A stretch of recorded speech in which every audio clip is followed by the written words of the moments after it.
बिस्मिल्लाहिर्रहमानिर्रहीम। अस्सलाम वालेकुम नाज़रीन, मैं हूं साकिब बशीर। इस वक्त हम एडिशनल सेशन जज ज़फ़र इकबाल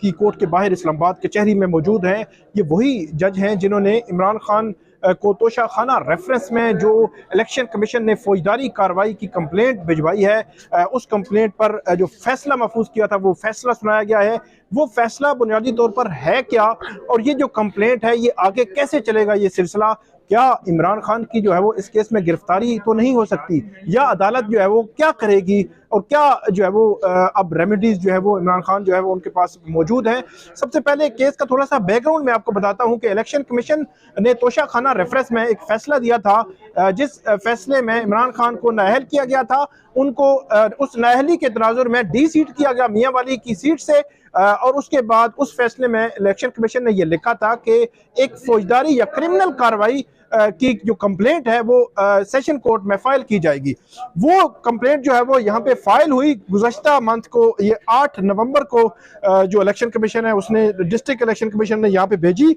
उसके बाद 22 नवंबर के लिए नोटिस हुए थे इलेक्शन कमीशन, कंप्लेनेंट को नोटिस हुए थे इलेक्शन कमीशन को। उन्होंने सबसे पहले बयानात रिकॉर्ड कराए डिस्ट्रिक्ट इलेक्शन कमिश्नर ने, उसके बाद जो फाइनेंशियल जो डिपार्टमेंट के जो अफसर हैं इलेक्शन कमीशन के उन्होंने बयानात रिकॉर्ड कराए। उसके बाद उनके जो वकील हैं साद हुसैन, उन्होंने इस केस में दलाइल दिए, हतमी दलाइल दिए, और उसके बाद इस केस का जो है वो फैसला महफूज हुआ 3 रोज पहले, और आज ये फैसला सुनाया गया है। और एडिशनल सेशन जज ज़फ़र इकबाल ये कहते हैं कि ये दरख्वास्त काबिल समात है, और बादियुन नज़र में इमरान खान ने जो है वो तोशा खाना से तहाइफ लिए थे वो किस बुनियाद पर लिए, किस रकम से लिए, और उन जो रकूम उन्होंने जब उसको बेचा तो वो रकूम कहाँ पे गई। उन्होंने कहा कि ये जो मामला है इमरान खान इलेक्शन कमीशन के सामने साबित करने में बादियुन नज़र में नाकाम रहे हैं, इसलिए हम जो है वो इमरान खान को नोटिस कर रहे हैं, और 9 जनवरी को इमरान खान को ज़ाती हैसियत में इस केस में जो है वो तलब किया गया है।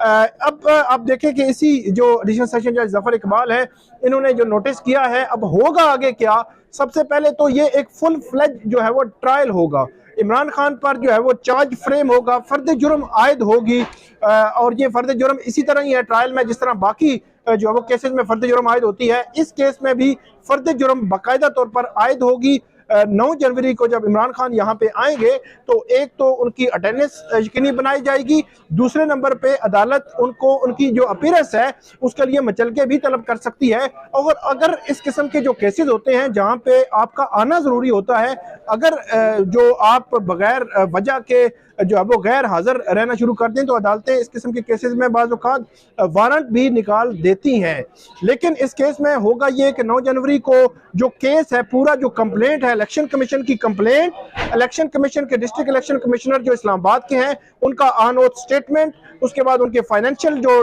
डिपार्टमेंट के जो अफसर हैं उनका स्टेटमेंट, ये सारी चीज़ें, और उनके जो आर्गूमेंट्स, और उन्होंने जो बैंक अलफला या दीगर जो दस्तावेजात हैं इमरान खान के गोशवारों की तफसीलात हैं वो सारी जो है वो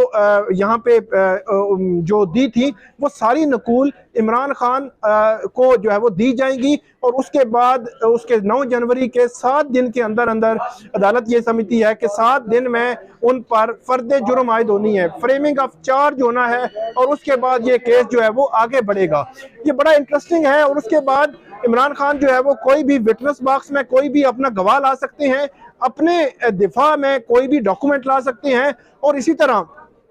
जो इलेक्शन कमीशन के डिस्ट्रिक्ट इलेक्शन कमिश्नर हैं, फाइनेंशियल डिपार्टमेंट के जो अफसर हैं, उनकी जो स्टेटमेंट्स हो चुकी हैं वो दोबारा स्टेटमेंट्स होंगी, और दोबारा स्टेटमेंट्स होने के बाद उन पर जो है वो क्रॉस जो जरा भी हो सकती है, और जरा जो है वो इमरान खान के वकला करेंगे। और अगर अपने डिफेंस में इमरान खान किसी विटनेस को लाते हैं, कोई गवाह लाते हैं, उसकी गवाही होगी, और उस गवाह पर जो प्रोसिक्यूशन साइड है मतलब इलेक्शन कमीशन के जो वकला हैं वो उस पर जरा कर सकते हैं। तो उसके बाद फुल फ्लैज जो है वो ये ट्रायल चलेगा, और उस ट्रायल के चलने के बाद जो है वो इस पे हतमी जो है वो आर्गूमेंट्स होंगे, दलाइल होंगे, और उन दलाइल के बाद जो है वो इस केस में फैसला महफूज होगा, और फैसला जो है वो अदालत जो है वो सुनाएगी। कितना अरसा इस केस में लग सकता है, ये बड़ा अहम सवाल है। लेकिन ये है कि बज़ाहिर ऐसे लगता है कि बहुत जल्दी जो है वो ये केस जो है वो इसका फैसला आ सकता है। मैंने पिछली 2 वीडियोस में भी आपको बताया था कि अगर आप मिनिमम टाइम भी लगाएं नेक्स्ट इलेक्शन का, तो नेक्स्ट इलेक्शन जो है वो 4 से 5 मंथ अगर मिनिमम टाइम भी हो तो ये लग सकते हैं। अगर मैक्सिमम टाइम अगर आप लगाएं तो 10 माह जो अक्टूबर तक जो है वो इलेक्शन होने के इम्कानात हैं। तो इट मीन कि जो कमिंग इलेक्शन है उन इलेक्शन से पहले इस केस का जो है वो फैसला आ सकता है, मुतवक्को तौर पर आ सकता है। अब क्या इमरान खान जो है वो इस जो ऑर्डर है आज का, इसको हाई कोर्ट में चैलेंज कर सकते हैं, चैलेंज करेंगे, या हाई कोर्ट में अगर चैलेंज करते हैं तो उसका आउटकम क्या निकलता है, ये बड़ा जो है वो इंपॉर्टेंट मरला है। इसके अलावा एक और इंटरेस्टिंग चीज मैं आपको बताऊं कि इमरान खान जो उन्होंने तोशा खाना रेफरेंस का इलेक्शन कमीशन के फैसले के खिलाफ इस्लामाबाद हाई कोर्ट में जो दरखास्त दायर की थी, उन्होंने, उनके जो वकील हैं वो बार बार ये कोशिश कर रहे थे कि जो उनके खिलाफ तोशा खाना रेफरेंस का फैसला इलेक्शन कमीशन का, क्योंकि उन्होंने चैलेंज किया हुआ है और हतमी जो फैसला है वो इलेक्शन कमीशन का जो हाई कोर्ट ने जो फैसला करना है अब वो हतमी होगा, तो इसलिए उन्होंने कहा था कि जो उस तनाजुर में उनके खिलाफ कार्रवाइयां हो रही हैं उनको रोक दें। लेकिन इस्लामाबाद हाई कोर्ट से इमरान खान जो है, उनके वकला जो है वो कोई स्टे इस किस्म का लेने में नाकाम रहे, इसलिए ये कार्रवाई आगे बढ़ रही है। इमरान खान जो है वो सिर्फ इस हद तक स्टे ले सके कि मियां वाली की जो सीट खाली हुई थी वहां पे दोबारा इलेक्शन नहीं होंगे।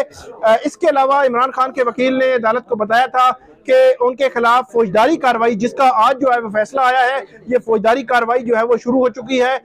इस फौजदारी कार्रवाई को रोका जाए क्योंकि तोशा खाना के जो इलेक्शन कमीशन के फैसले को हमने चैलेंज किया हुआ है। दूसरा मैटर था कि इमरान खान के खिलाफ जो पार्टी सरबराह की कार्रवाई इलेक्शन कमीशन ने अलग से शुरू कर रखी है, उस पर भी अदालत से यह रिक्वेस्ट की गई थी कि इन दोनों मामलात पे जब तक के इस्लामाबाद हाई कोर्ट फैसला नहीं करती इन पर स्टे कर दिया जाए। लेकिन इस्लामाबाद हाई कोर्ट से उनको स्टे नहीं मिला और इस्लामाबाद हाई कोर्ट में अब तोशा खाना रेफरेंस फैसले के खिलाफ जो आर्गूमेंट्स हैं वो आजकल जारी हैं और साथ साथ ये जो है वो जो कंप्लेंट है, जो फौजदारी कार्रवाई है, ये भी आगे बढ़ रही है। और जो इलेक्शन कमीशन में उनके जो सरबराह के खिलाफ जो कार्रवाई होती है मिस डिक्लेरेशन पे, वो भी आगे बढ़ रही है। इन दोनों पे स्टे नहीं मिला और ये मेरा ये ख्याल है कि इमरान खान के लिए मुश्किलात ये केसेस पैदा कर सकते हैं। तोशा खाना रेफरेंस केस जो है वो इस्लामाबाद हाई कोर्ट में पेंडिंग है, उस तनाजुर में 2 कार्रवाइयां जारी हैं। इसी तरह ममनुआ फंडिंग केस का केस जो है वो इस्लामाबाद हाई कोर्ट में पेंडिंग है, जो लार्जर बैंक सुन रहा है, वहां पे भी स्टे नहीं मिला।